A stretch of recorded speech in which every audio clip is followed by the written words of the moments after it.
did verify it was an official win, so congratulations to the DeRitter family. Well, we're going to get started right away this morning. We have a very special guest with us. Let's roll it.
Before I was birthed.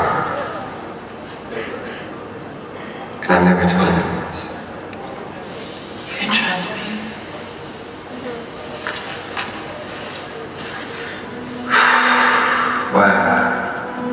While we were over there, I had a buddy of mine named Tommy McBride. We called him Mac. And one day he came to me asking me to switch shifts with him. And I wanted to say no because it was my birthday. All I wanted to do was just kick back and relax. But when I saw him, he was so tired and exhausted. He couldn't even stand up, so I took his shift. The next day, he took mine.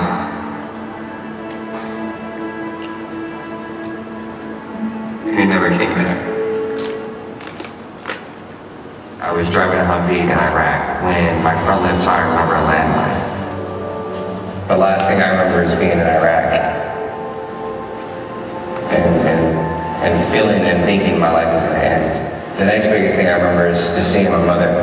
And then about a week later, asking the nurse to see my face and provide it for the first time. And I picked my head up and I don't know, I just froze for a couple seconds and just long enough to turn my head to each direction just to look, to see how bad it was. I became depressed, I had regret. I started to blame, I started to question. It didn't make sense to me why I was 19 years old and why my life was completely upside down. I just thought to myself that I would have been better off if I would have survived. It was a tough time in my life, and I felt that there was no one else in this world that could actually understand where I was coming from. They could understand the pain that I was feeling.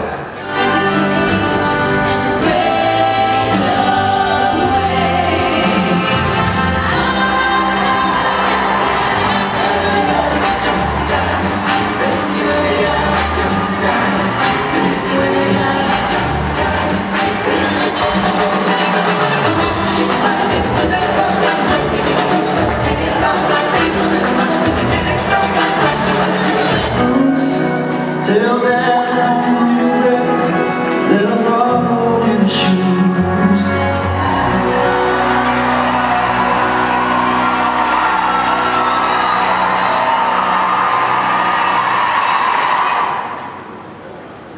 Ladies and gentlemen, please welcome an American hero, J.R. Martinez.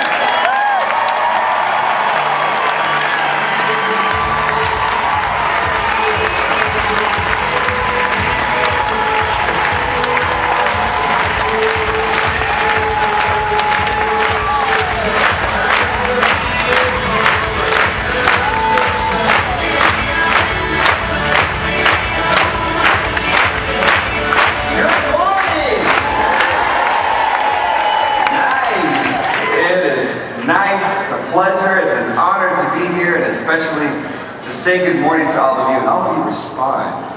That's the great thing. Sometimes you go to these conferences and, it's morning and they always say, J.R., you're going to speak at the top of the program.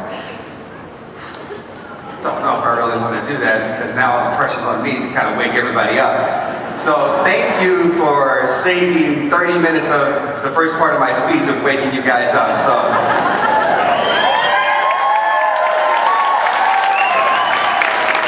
Look at that. Wow. It really is a pleasure for me to be here. And, you know, I know a couple of friends of mine actually have a really close connection to this company and have spoken very highly of this company and the things that you guys do and the things you guys stand for and all the things you guys have accomplished. Now, you know, that's all because of all of you that are here. You know that, right? You know that, right? So, the purpose of me being here this morning, because there is a purpose for everything we do in life, is I'm going to share a story. I'm going to share my story. Now, I personally believe that all of us, every single person in this room, no matter what your age is, no matter what you've been through, no matter what you do, we all have a story. So, the hopes is I'm going to share my story and pass something on to you that maybe you can kind of take away and utilize it when you need it. Think of what I'm going to say today as almost like, you know, sometimes when you go into your closet and you pull out a pair of jeans and you're like, I'm going to wear these jeans today. And you're putting them on and all of a sudden you go in your pockets and well, I don't have any, but you find money, you find extra money, right, in your pocket. And you're like, oh wow, I didn't know I had this extra cash in my pocket. So you stick it back in your pocket, you go about your day, then all of a sudden you want to buy something or you need it for some reason, and there it is. You can use it for that particular situation. Not everything I'm going to say in the next 4 hours is going to make it. Just checking. I like throwing curveballs out from time to time. But not everything I share with you is going to make complete sense at this point in your life. But put it away. Put it in your pocket. And 5 months from now, maybe 5 hours from now, 5 days from now, maybe 5 years from now, when you find yourself in a tough place, in a place where you feel like, what would JR do, I guess, right? I gotta bring that back. WWJD. I gotta bring that back now for the bracelets and everything. But if you think to yourself, how do I get through this? What can I do? What sense does this make? Reach in that pocket, and pull it out, and apply it to that situation. And I'm almost positive that it can potentially help you get through that situation. No different than everything you've learned here at this conference, no different than everything you guys have learned in your personal lives. So, everyone always asks me that question, you know. Well, there's several questions that they ask me, but one of the major questions that I get all the time is, how did you go from here to here? You know, it's so unpredictable. You went from being a football player to all of a sudden becoming a soldier, to being wounded, to becoming a motivational speaker, to becoming an actor. Now some people want to call me a dancer. I tend to kind of, in some ways, disagree with that because the great thing about being on Dancing with the Stars is you know, it's a great platform to share your message, and it's a fun show. It's a fun show. It really is. But at the same time, I jokingly say one of the bad things about being on Dancing with the Stars and winning.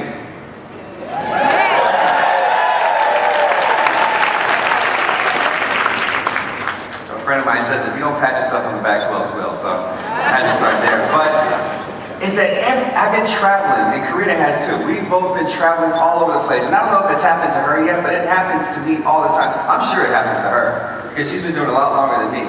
But everybody comes up to me and says, dance. Dance. Disney.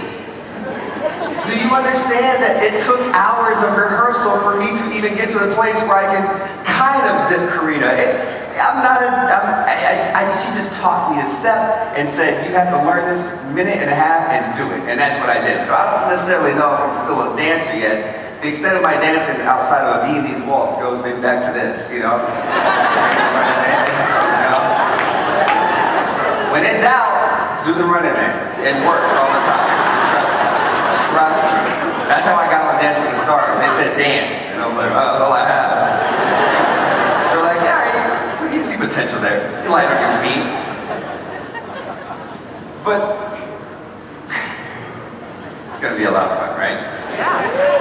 But one of the reasons that I've been able to succeed in everything that I've been able to do that was something I never really thought that I was going to be able to do, or even thought of doing, I never set out to say, I want to be this, I want to do this with my life. But one of the reasons I've been able to succeed is because of the fact that I've set goals for myself.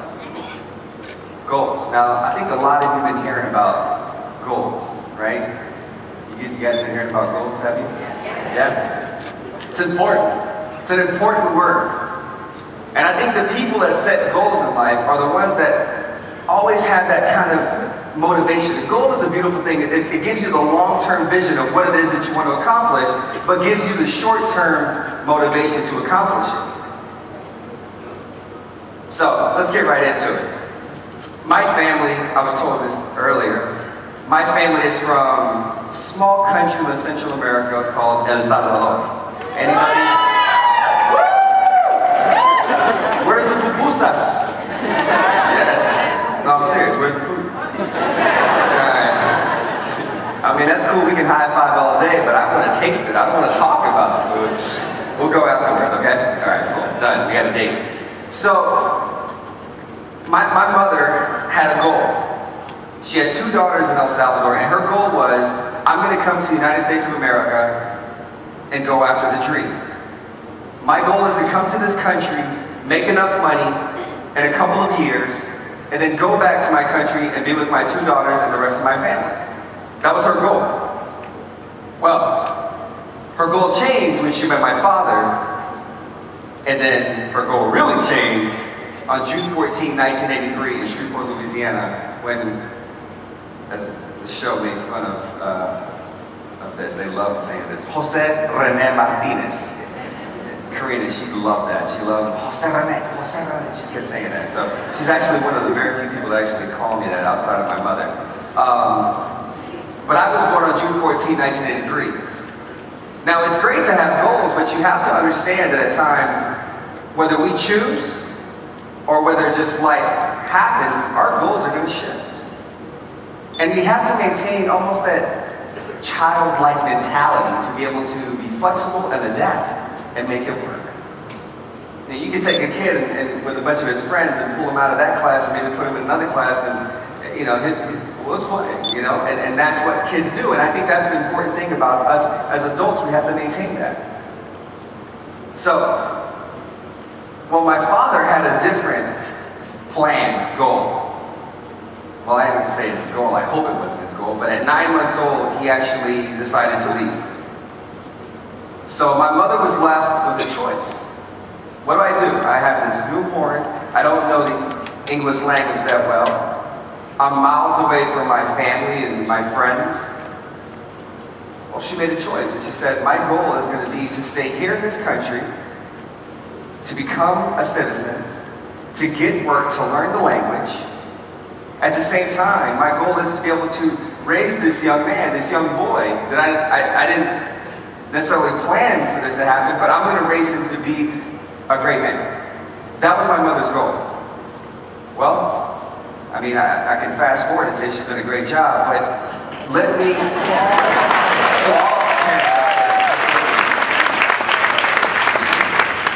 Well, growing up as a kid, you know, in Louisiana, I lived there until I was 9 years old, and then one day my mother came to me and she said, we're actually going to move. And I said, well, I was kind of accustomed to moving, you know, but throughout the neighborhood. So I still went to the same school, still had the same friends. Nothing changed for me besides how big the room was. And she said, we're going to move, and I said, okay, where are we going? She said, we're actually going to move to Arkansas. Can you actually see my facial reaction on the screen? First of all, where is Arkansas and what isn't Arkansas? And she said, well, there's a better job for me. And I was like, well, at 9 years old, there's only so much you can actually do and say. I tried to throw a fit, but it didn't work with my mother. So needless to say, I packed up everything and I was in Hope, Arkansas. Got there and my goal had changed because I love friends, I love hanging out with everybody, and I got to Hope, Arkansas. I was the outcast, I was a different kid. I had a Cajun accent, my middle name was Renee, even though it's spelled with 1 E, not 2, which is the guy's way. I stand by that at 28 years old. I stand by that. So, and you know, I was like the new kid on the block, you know? So everybody teased me, everybody gave me a hard time. Well, I found something that I loved, and that was football. I found football, and I found that I was actually pretty good at playing the game. And it was kind of my way of kind of allowing myself to kind of fit in with all the kids, you know? None of the kids, they didn't care anymore that, you know, my middle name was Renee. They didn't care that I was a new kid. They didn't care that I had an accent. They didn't care about any of those things. They cared about, okay, he can help our team win, you know? He's a good player. Then I developed a love for it. I really loved playing the game. So I think like millions of kids out there in the world, my goal, my dream became, I want to be a professional football player one day. That's what I want to do. That was my goal. The reason I wanted to be able to do that was because I love the game, but two, it would give me an opportunity to financially do a lot of things for my family that they never would have the opportunity to do for themselves. So, when you have a goal, you have to take steps to get there. You know, for example, I'll use this man as an example right here. His goal was to come up here right now, well not up here, but right there and take a picture while I'm speaking, okay? That's fine. I'm not trying to say, what are you doing? No. But that's his goal. That was something so simple. It was a basic goal for him to come up here and take a picture of me on the stage. Make sure you get the good side of me, you know? Make sure my hair comes out good. That was his goal, but he had to take steps, one after the other, to get to where he is. Now I'm assuming he's tired because now he's on his knees, so he must have taken a lot of steps. But that's simple things. You have to set small goals and sometimes big goals. And my big goal was football, but there were small goals that I had to accomplish and achieve for me to ultimately get the whole pie. So I started to work out. I played football 24/7. I mean, everything in my life consisted around football. I mean, I played it. When it wasn't happening at school, I was at the playground with my friends. When it wasn't happening there, I was in a video game. I mean, watching it on TV. It was so bad to the point where I was so hooked on football, and even on the video game, where I broke my arm twice. And one time I was in the cast, and for a lot of you video gamers out there, or even if you're not, you've seen somebody play a video game, your left hand, depending on the game you're playing, is usually used to kind of move whatever it is that you're playing around. And your right thumb is pushing the buttons. I was so addicted and I wanted to play it so bad that, you know, for a month I was in this cast. I had to adapt. I had to find a way to still play the game and hopefully win. This isn't a story I normally tell because I think it's violent and sick, but I actually used my tongue.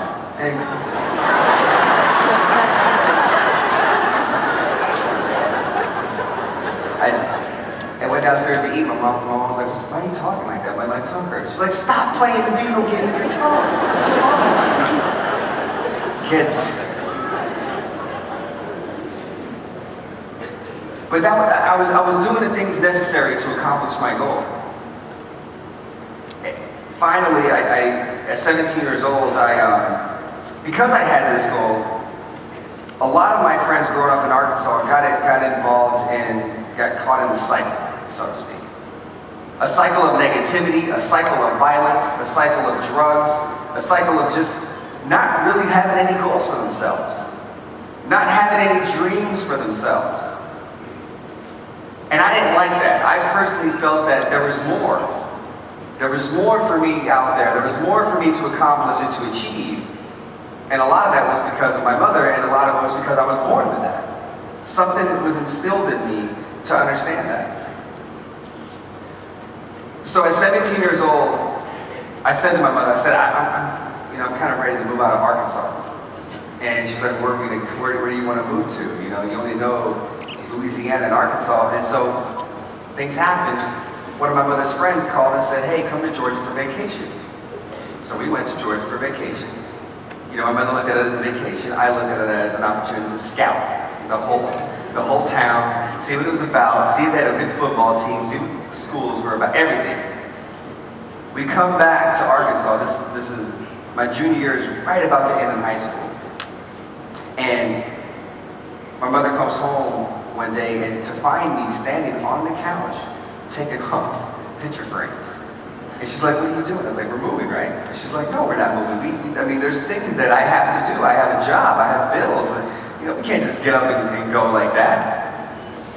So my goal still, even though it sounds kind of unique and untraditional, I was thinking to myself, I need to get out of Arkansas because I have a goal, I have a dream, I want to do something with myself. And I felt that if I stayed in this cycle and surrounded myself with all of this negativity, I really wouldn't have the proper opportunities or be surrounded by the right tools in order to accomplish it. And I knew I had to get out of there. And plus I heard that if you're going to play high school football, you need to be in one of three places. Texas, Florida, Georgia. I mean, they breed their boys to grow up and make, you know, just run. But I mean, football's it. So I kind of proposed this plan for my mother at 17 years old as soon as junior year was over. And I said, how about this then? I'll go to Georgia, stay with your friend for 2 weeks. In 2 weeks, I'll try to get a job. And I'll see if I can get a job. If I can get a job, then you have to come. If I don't get a job in 2 weeks, I'll come back home. She said, all right. Got to Georgia. The next day, I went to apply for a job. Got a job. A month later, called my mother and said, I got an apartment. When are you coming? And so in July, middle of July, she moved to Georgia. But my goal, even though all of this was happening, I still was thinking of my goal. Football. So then it was like, find a school, start playing football. I got on the team. Unfortunately, I suffered an injury that really set me back. So when I graduated from high school, I went to a college and they told me actually that I wasn't going to be eligible to play sports at the college level for 2 years because I didn't have the proper classes, because Arkansas and Georgia's school system is different. As you can imagine, I'm thinking to myself, you know, my dream, my goal, it's gone, it's over, there's nothing, what else am I going to do? Because you're supposed to go from high school to college to the pros. That's the way it's supposed to happen. Well, my mother was trying to talk me into going to community college and working at home, and of course, I said no. Flipping through the channels one day, as an 18-year-old kid watching TV, I saw a commercial. I saw the commercial and I thought to myself, well, let me see what this is about. So I went and spoke to the recruiter. Got all the facts, because I felt that if I was going to come to my mother with this proposition, I needed to have facts. I was going to need to have answers to her questions. When I finally presented it to her, of course, she was completely against it because 9/11 happened the year before. This was 2002. She said, there's no way my little boy, my only boy, is going to go off to war. I mean, I can say I understand that, but I'm not a parent, so I don't understand that yet. Well, finally, after kind of conversations and somewhat debating and some arguments at times, you know, I kind of said to my mother, I'm 18 years old, soon to be 19. This is going to give me an opportunity to be on my own, to learn about life, to travel, to be able to serve this country, to be able to go to college while in the military. Now, this may sound to all of you, well, he's losing sight of his goal. No. My thought process was, I was going to do 3 years in the military. I was going to take college courses, meanwhile doing all these great things. And when I get out, I'll be 21, maybe 22. It's not too late. I'll still go to college. I'll still play football. And then I'll still go to the pros. That was my mindset. So even though I was going to go completely off track, even though I was way over here, I was still thinking about the goal right here. And I think that's an important thing to remember. So I joined the United States Army as an infantryman. I did basic training from September to December of 2002. January of 2003, I was assigned to my unit, which is 101st out of Fort Campbell, Kentucky, which is about an hour away from Nashville, Tennessee. 19 years old, I got to my base, and I remember my sergeant telling me, get ready, Martinez, get ready, Martinez. We're going to deploy soon. I thought to myself, I just got in the military. I just got out of basic training. I'm not going anywhere. Let me enjoy this. I'm on my own. I can do my own thing. This is great. Let me take this in. And then in March of 2003, I found myself on a plane with a weapon at my feet and all my gear in my lap as we were going over to the Middle East. There's no way you can really prepare for things in life. Some things just happen. Some things are predictable, some things you can anticipate, some things you cannot anticipate. And even if you anticipate it, you really don't really know how bad the impact is going to be. That's just life, that's just the truth. You can watch videos, you can talk to friends, you can do, but it's always going to be different for everyone. Everyone. It's great to have guidance, great to have an idea, but it's always going to be different. Early on in Iraq, our job was to patrol through the southern cities of Iraq and provide security for different jobs. But on April 5th of 2003, woke up and we received our mission that we were going to have to drive to the northern part of Iraq. That we had to go secure an airfield because they were going to land with stuff that we had to deliver to everyone else. No big deal.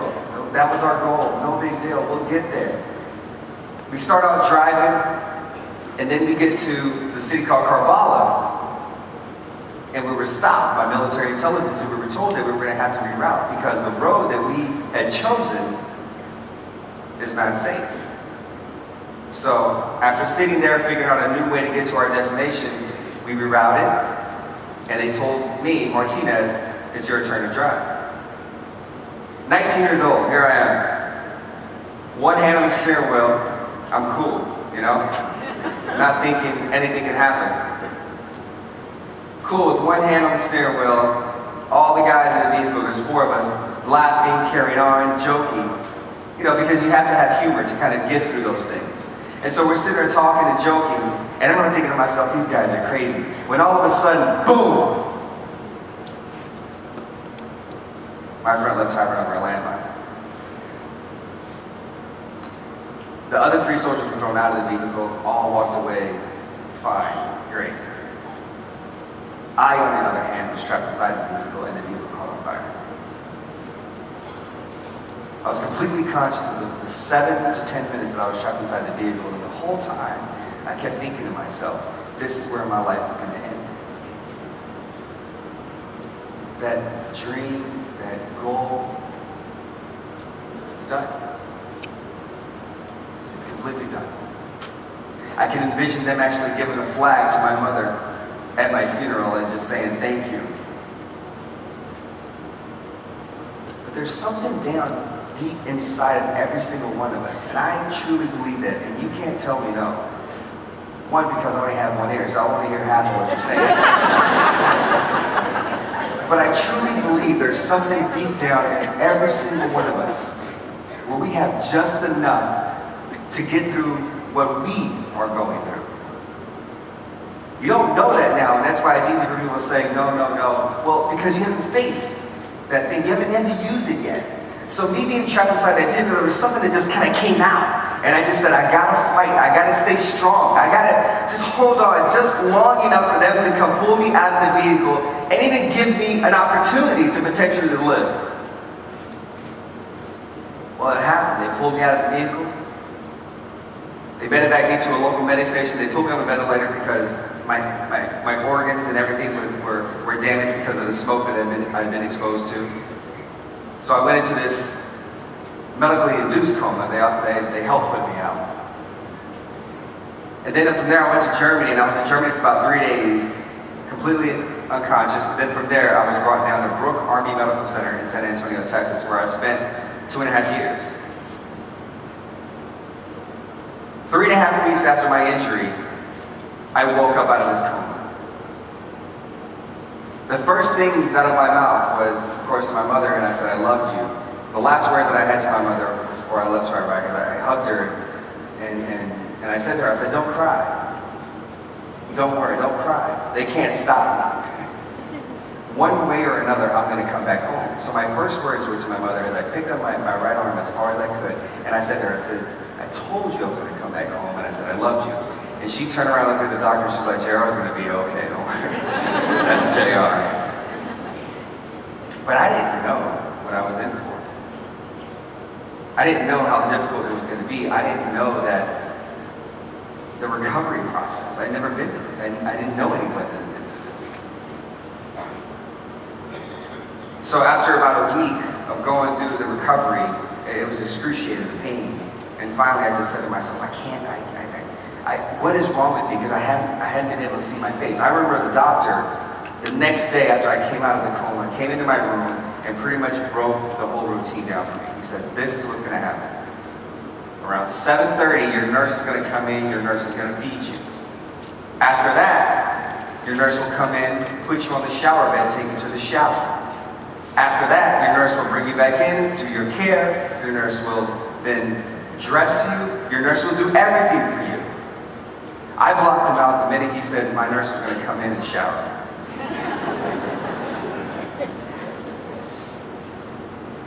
It's awkward how, like, sometimes I don't like Hollywood, but then again, you know, because it's false, half of the things you see on TV. The reason I blocked him out was simply because of the fact that I started thinking to myself, maybe this won't be so bad after all. I don't know about you, but when I watch TV and I see nurses,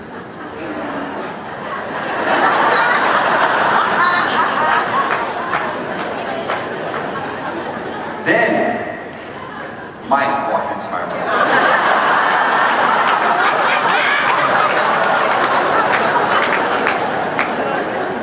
Show what kind of crowds you guys are. You guys just laugh. Mike walked into my room with a beer and a rude awakening to the fact that nurses aren't just cute little girls straight out of college. They're men too. That's when I became depressed. That's when I became angry. That's when I had regret. That's when it all sunk in for me. And I was like, I can't do this. I don't want to do this. I'm done. But after about a week, I remember going through the pain and telling Mike, I got to see my face. I got to see my body. And he's playing it off. Oh, don't worry about it, man. We got plenty of time to just get things right. I said, Mike, I'm 19 years old. I'm going to have to live with this for the rest of my life. I might as well start learning how to live with it now. He said, okay. Got me ready. Hopped up a mirror. I remember having my head as far down as I could, and my arms were on the armrest of the chair. And when I slowly picked my head up, I looked in the mirror. I turned my head to both directions as far as I could turn, just to kind of see the extent. And I don't know how, but I found the force in my right arm, and I pushed the mirror away, and I was completely upset. I was completely upset, and I thought to myself, how can I live like this? Why did this happen to me? Why did this happen to us? My mother walked in, and I was crying and pleading to her, asking her that one question, why? And my mother couldn't answer.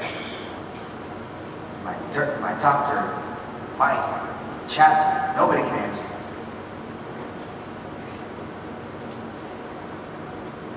Until one day, after about a week after I saw my face and I was just in this bad place, I didn't want to do anything. I didn't want to eat. I didn't want to go through recovery. I didn't want to do anything. And one morning, my mother walked into my room a lot earlier than anticipated, because visitation hours didn't start until about 10 or 10:30. And I think she walked in around 8. And I was laying in the bed, and I was completely shocked that she was there that early. And then I was upset because she interrupted me watching SportsCenter. And she came in and she said to me, how did you sleep? And I was in a bad place. And with an attitude, I was like, who cares? And for the Hispanics, Latinos in the room, and if you're not, if you have a friend or you know someone, or maybe you just seen a comedy skit one day, this is real. When Hispanic women say your full name in Spanish, as they say on the streets, it's about to go down. My mother trotted into my room, asked me the question, I responded, she said, "Mira, José René Martinez, te voy a decir una cosa." And I was like, "Whoa, this is serious." But then still, despite her kind of, saying, I'm about to, telling you something, I still had an attitude because I thought to myself, the only thing I took away from basic training was I remember when I got there, they're yelling, and you're sitting there Indian style with your duffel bag in your hand. And I remember this drill sergeant walking by, and he's walking in the middle of all of us, and he's stomping. He'd probably be good at the paso doble, probably. So many stomping he does, because paso's all about stomping. Look at me like I'm a dancer. And he said, "Dear Mom, I have made a mistake." And I'm thinking to myself, that's exactly how my first letter home is going to start. Then he said, "You now are government property. You belong to the government." That's what he said. Now granted, they're just saying that to intimidate us and bring us down and whatever, but it works. But I remember that. So when my mother said, "Mira, José René Martínez, te voy a decir una cosa," the first thing that popped in my head was, wait, I'm government property, and I'm in a government hospital. If she hits me, to give me a spanking, she gets escorted out. I win. I have the power here. Even though I'm laying down in this bed and I can't really do anything, I have, this, I can win. So I snapped back at her and I said, "What are you going to tell me? What exactly are you going to tell me? Are you going to have to live with this for the rest of your life? Are you the one that has to ask the questions? Am I one day going to be able to have a girlfriend, a wife, a family? Am I one day going to be able to just go out with my friends and not be stared at? Are you going to have to deal with the fact that one day you just want to go to the supermarket, buy basic necessities, and there's a kid, innocent kid, that sees you and is afraid and takes off running in the opposite direction and hides behind somebody?" No. And in a calm voice, my mother came back to me. She said, "You have a lot of things to learn in life, JR. And you're going to learn. But the biggest thing that you have to learn is that whoever is going to be in your life is going to be in your life for who you are as a person and not what you look like." And there was something about those words that were very sharp, and they stuck with me. And in that moment, although I was still upset because I thought to myself, with this body, there's no way I can play professional football. That goal is gone. It's gone. I can maybe one day be a coach and still be in the game, but I will not be able to play. That's what I want. Well, sometimes, instead of focusing so hard on the things that we want and going after it, and maybe sometimes not getting there, we should pay attention to the things that are around us and follow what we're meant to be doing. Because in that moment, I made a choice, and I set a new goal for myself. I'm just going to get to this every single day. That's it. Something very basic. I don't understand. There's the answer to the question why has not presented itself. I'm just going to get through it. When I'm having a bad day, I have to remind myself and understand and know, because I've seen examples of it in life, that as there is a night, there is a day. And I just have to hang on and get through every single day. And I did that, and that was my goal. And for those 2.5 years and undergoing 33 surgeries, it was hard. It was tough. There was a lot of bad days. There was a lot of times I didn't think to myself, I'm gonna get through the day. My goal is not gonna be achieved today. I'm not gonna get through it. But it's that something inside. It's that urgency and to want more for yourself. It's the will to say, I deserve more. To understand that. And even though I never set a big goal, a long-term goal, and the reason why is because I didn't know what was going to come with my life. So my goal simply became to get through every day. And if I did that, then the big picture would present itself. 6 months after I was injured, I was in the hospital, just hanging out, and one of the nurses, this time an older woman, Miss Walker, came up to me and said, "I want you to speak to one of my patients. He just got here. He's wounded as well." And I said to her, "Miss Walker, what exactly am I going to say to him?" And she said, "I just want you to go in there and talk about your recovery, talk about what you've been through, talk about how it's been for you, and even though it's been 6 months, just talk about it." Okay. walked into the room, and for any of you that have ever been to Texas and San Antonio specifically, you understand that it's always hot and it's always bright. The sun is always out. And our rooms, our hospital rooms, or patient rooms, had these big windows that looked out into San Antonio. So, on any given day, if that curtain is open, man, you don't need light. All the sun is coming in. When I walked into his room, it was completely dark. The lights were off and the curtains were closed. And I thought to myself, what am I walking into? Sometimes you have to, when the lights are off, you have to just still walk forward. Because you don't know what's ahead of you. Now, that doesn't mean to be true, like if you're in a dangerous situation, don't think about, well, let me pull this out of my pocket. Jared said it's dark, I should still walk forward, there's a cliff. I'm not going to be held liable, all right? But I started talking to the guy. After 40 minutes, I said to him, I'll be back tomorrow to check on you. And right before I walked out of the door, I held the door and I looked back. And I don't know what called me to look back, but when I looked back into the room, the curtain was halfway open and the light right above his bed was on. And I thought to myself, I just gave him light. I just gave him home. So I ran, called my mother, to my mother, Mom, I think I have the answer to the question. I think I understand and know why this happened to me. She said, what do you mean? I said, I think I was kept in this world to use my experience to help other people with their experiences. She laughed and she said, maybe. I said, love you, hung up, ran back up to the hospital and talked to the main doctor that's in charge of the ward and said that every single day I want to visit patients. Every single day in the midst of my own recovery, that's what I want to do. That became my new goal. The old goal that I had of playing football was gone. This was now my new goal. So every day for those 2.5 years, I visited patients. A year after I was injured, April of 2004, I found myself being interviewed by Oprah Winfrey. And I'm thinking to myself, what the hell is going on? Like, why? I'm standing in front of Oprah. This is so, it's beyond me. Like, I didn't know, like, what to expect of all of this. I got involved in the Few Mountain Province to be a spokesman to help wounded troops.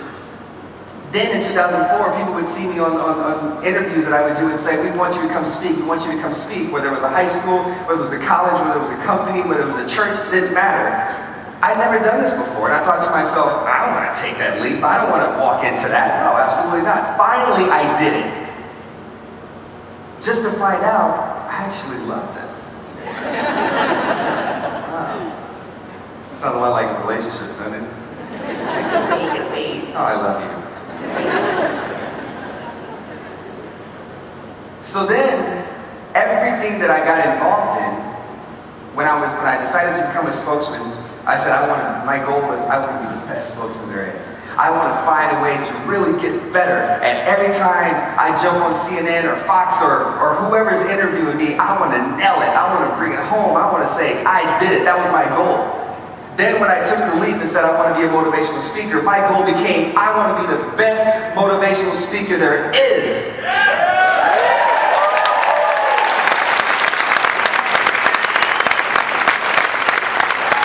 Then I started to see a big picture. Then I started to kind of set the bigger goals for myself. Then in 2008, for a lot of you that may know, there was an opportunity for me to be an actor, to become an actor. I never taken acting classes in my life, but I stepped into it. I stepped outside of the box. No matter how afraid I was, I did it. I showed up at the casting director's office. I said, I've never done this before, but how about it? Let's try it. We tried it. They give me the job. They say it's a 3-month role. It turns into a 3-year role because my new goal became, I want to be the best damn actor there is in Hollywood, period.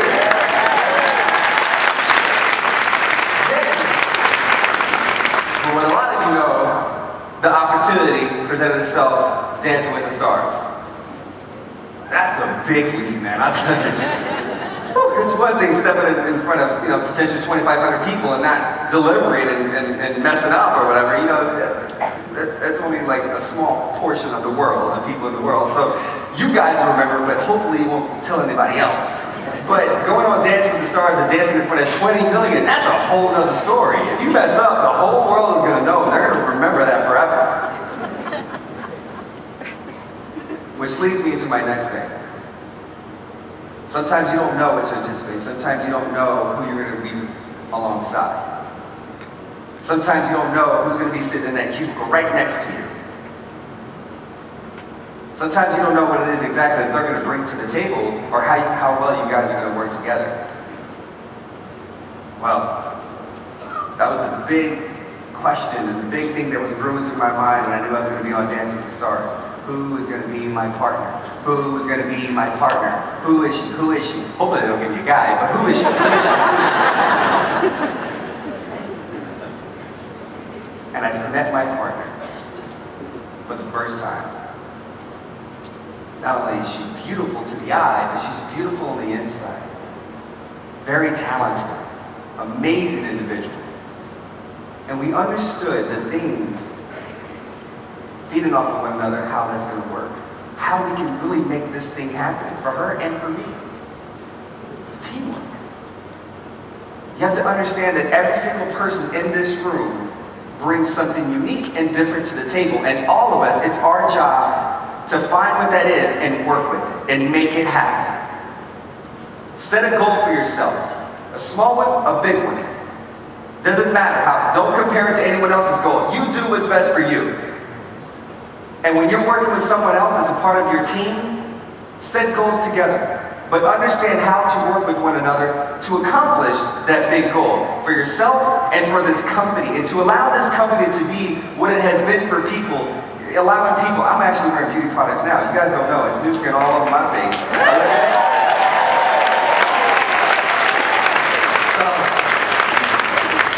I've shared with you guys, I hope that it's proven to you that when you do something basic, set a goal.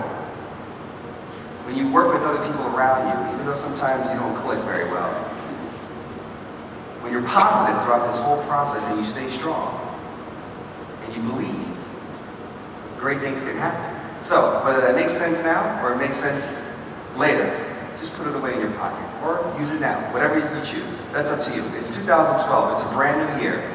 It's up to every single one of you to set new goals, set new standards, and accomplish them. There's no excuses, there's no reasons, there's no nothing. Do it. You can't look at me and say, I can't do it, JR. Guess what?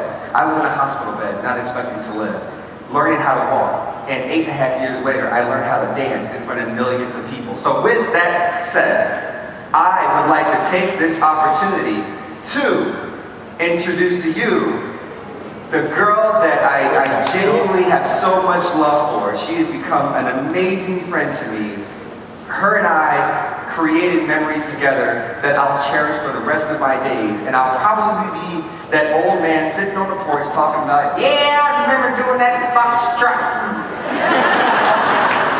I remember doing that foxtrot, that rumba. I may talk about that because we created so many things, but listen, I can stop talking and just allow her to come to the stage and say a few words as well. So please, every single one of you, welcome Karina Smirnoff.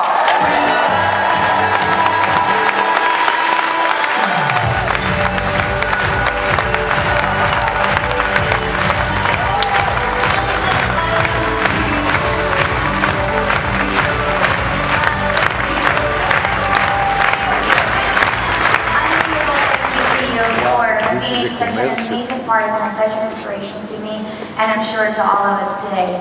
And I want to say good afternoon. No, it's been long enough that it's a good afternoon. But I wanted to maybe tell you a little bit about myself, where I come from, and my experience with Dancing with the Stars, and definitely with JR and Nu Skin. Exactly. I was born in the Ukraine, so everyone says that I'm Ukrainian. Ironically enough, I'm actually half Russian, half Greek. And the only connection to the Ukraine is that I was born here.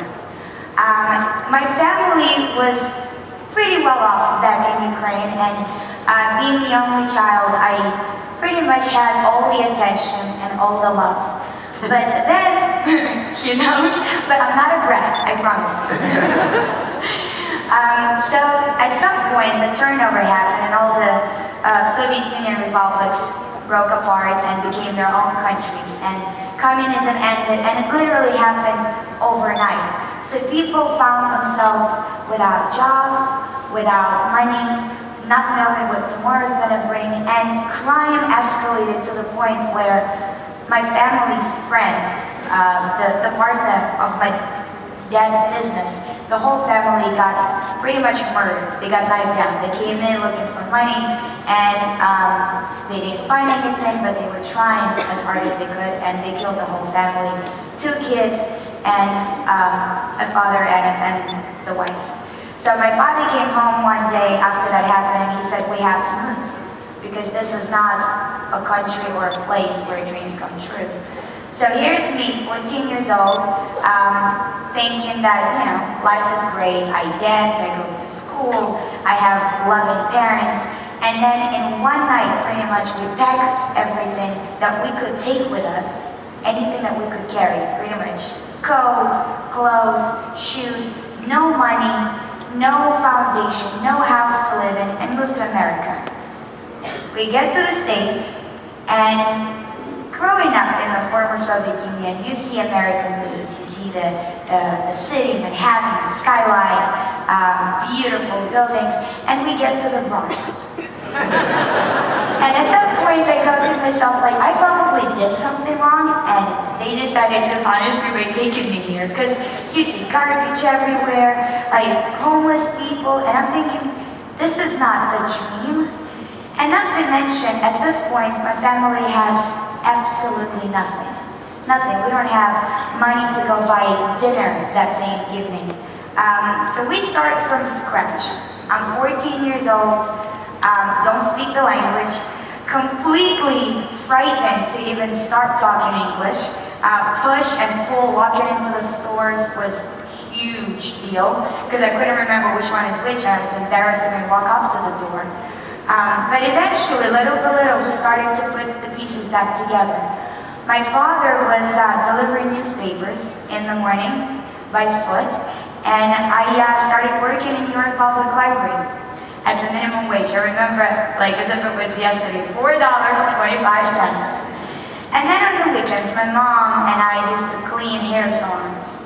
So going from a life that was pretty comfortable to a life that was very unknown and very scary, where your parents sleep on the floor and they found this little couch that's shaped as a letter L that I was sleeping on, but I could only sleep either this way or like arched up. So didn't really particularly felt comfortable.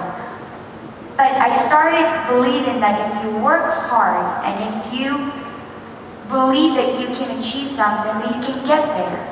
And collecting $60 to $60, cleaning hair salon, and working in the public library, going to school. I gave up dancing completely. I thought that this was not something that I could make a career out of. But eventually, I found this Russian club in Brooklyn. And I made my dad take me every single week so I could start dancing again. And through dancing, I found my true passion in life. I found that I would much rather dance than do public speaking, for sure. And I found that it's an emotional, psychological, it's a release. And every single week on the show, I think for us, it was so important to do the dance well, because that was our only chance to show you what we've been working on for that whole week, the story that we created, the message that we had in the dance, and definitely the presentation. Because God knows Jar has plenty of presentation on the dance floor. So through dancing, I started to believe that it's possible to build a whole new life. And I saw my mom go to college for the second time. I saw my dad go to college. I went to school in New York. And we started building a really good life. Then, of course, Dancing with the Stars came around. And they offered me a job, but it was in Los Angeles. So now I come home to my parents and I'm saying, we need to move to LA. And my dad goes, I cannot go through a second immigration. Because going from New York to LA, it's literally like moving from one country to another. But we moved and we started, living in LA. And I am very stubborn, I must say, and Jara can definitely attest to that. But I'm stubborn in a way that if I set a goal for myself, if I want to achieve something, I will do everything in my power to get there.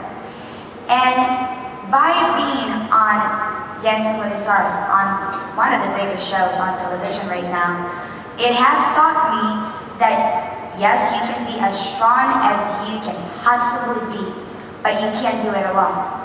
I mean, it has taught me patience too. Let's say 10 years ago, if I were to do Dancing with the Stars, not every celebrity would make it to the end. But it definitely taught me teamwork more than anything else. You are only as strong as your troops. You are only as strong as your partner. If you give 100% to the team that you are in, the team is going to be there to back you up. And on the show, we do create something absolutely unforgettable, something that withstands time, where we create a team. I know what he's thinking when he's not speaking. He knows what I'm thinking when I'm not speaking, because my facial expression probably says it all anyway. But it is a team, and I think what you all have here, which is absolutely amazing, not that you're all working and you're all, trying to do the best and you're trying to make money and support your families, but you have one of the biggest families with Nu Skin ever, and you can get that anywhere else. I came on Nu Skin about 4 years ago when I started working with my best friend right now. She's my family, my manager, Lindsay Riley, and her mom, Nancy Riley. I know, love them, 100%. So they came on and they said, you gotta try this galvanic spa. And I'm thinking, okay, and I'll be honest, I was skeptical. It's like, I'm gonna try, but I don't know about the whole, working it for 5 minutes, and then I'm trying to see the results. And then I got into it, and I do it about 3 times a week. I wish I would do it more, but 3 times is all I can get. And now I got this new body spa. So I'm seriously, I'm so excited. I'm excited for the Nu Skin. I'm excited what it has been doing in the world. I'm excited for all the new stuff that's coming out. The body spa is going to be ridiculous. I mean, I already, Lindsay and I are showing each other the body spots that we've been working on. I'm not going to show you that right now, but you can know. Just saying. No, but it is absolutely unbelievable. I love this little thing because this little thing creates huge results. Yep. And so from here on, I don't know where else we're going to go, but I want to say thank you for all coming out here. Thank you for trying your best. Thank you for being here and supporting us. And no, you can't try it, it's fine. I was ready. And thank you. I mean, based on what Karina was just saying, which thank every single one of you in this room for giving people out there in the world that at times they may not completely feel comfortable or secure within their own skin, whether something happened to them or whether they just don't feel that way. For creating products and selling it to them, to give them that opportunity to feel comfortable, feel secure, and be happy. So you guys, you may not see it sometimes from your desk, but you are making an amazing impact to a lot of the people out there that are purchasing your project. So thank you again.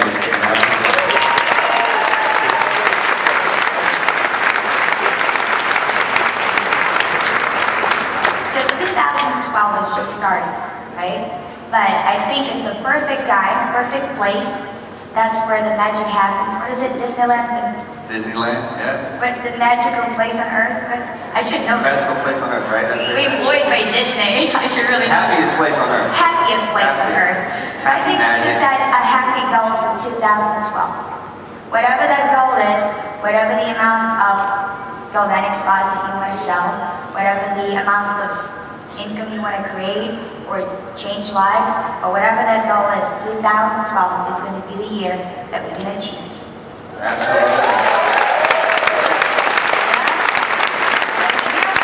That's right. That's right. And so just, I don't know, it's not a secret. What? Is it? Yes, we've heard that before. So, it was a pleasure, seriously guys, thank you for being an amazing audience and for allowing Karina and I to come out here and just be a part of the program, and hopefully you'll be able to take the things that we have shared with you, but at the same time, the things that we've been able to show all of you through our run on Dancing with the Stars, that when you work hard and when you work with one another, even though sometimes you may not agree, you get through it. And the goals that you set, whether it be just to get week to week to week, because that's what we did, and everyone's saying, you guys are gonna win. And Corinne would be like, oh no, don't say that.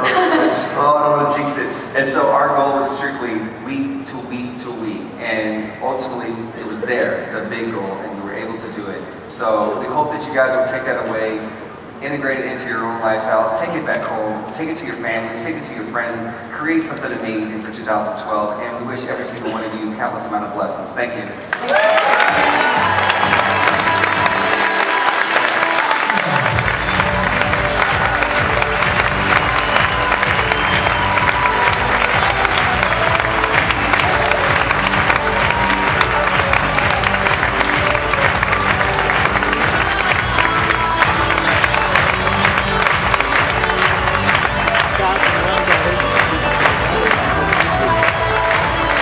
How was that? Sound pretty cool? Amazing.